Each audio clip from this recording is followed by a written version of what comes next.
within probably 60 seconds of her arrival here, was already connected with many of the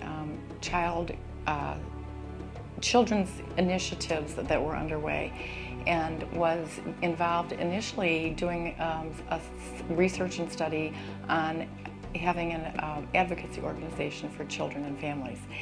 And she didn't waste any time.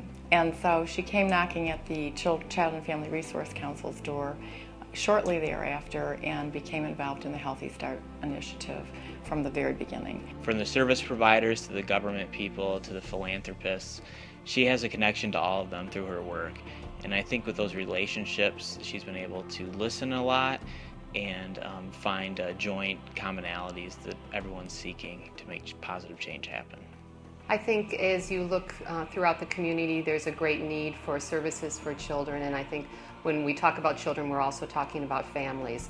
I think for anyone working in the area of child advocacy or any type of service to children realizes that it doesn't get done alone. I've never met anyone who grasps both the big picture and the system issues at the same time that she has a full grasp of what that impact is on children and families. Carol's clearly a big picture system thinker, which is why prevention makes so much sense to her, I think.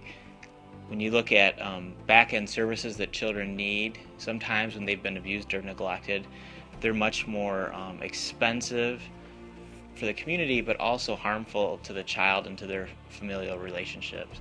It's interesting having children because several years ago my daughter said, you know, I know you love this public policy work, I know you like working with children and doing things to make things better, but how are you interacting with them? And I'd been a Brownie leader and a crew coach and that way, but I wasn't at that point in time. A lot of it was sitting around the table doing partnership and collaborative work.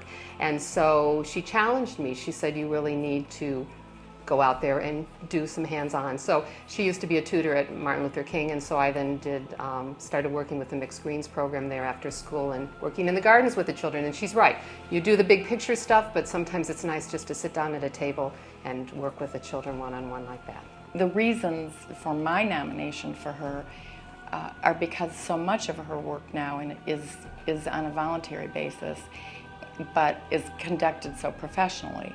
I was very honored, very touched, very humbled. I think when I look around the community at all the people doing wonderful work, albeit volunteer or through their careers, to be acknowledged and recognized in this manner and is quite touching, and I'm very, very appreciative and humbled by the whole effort.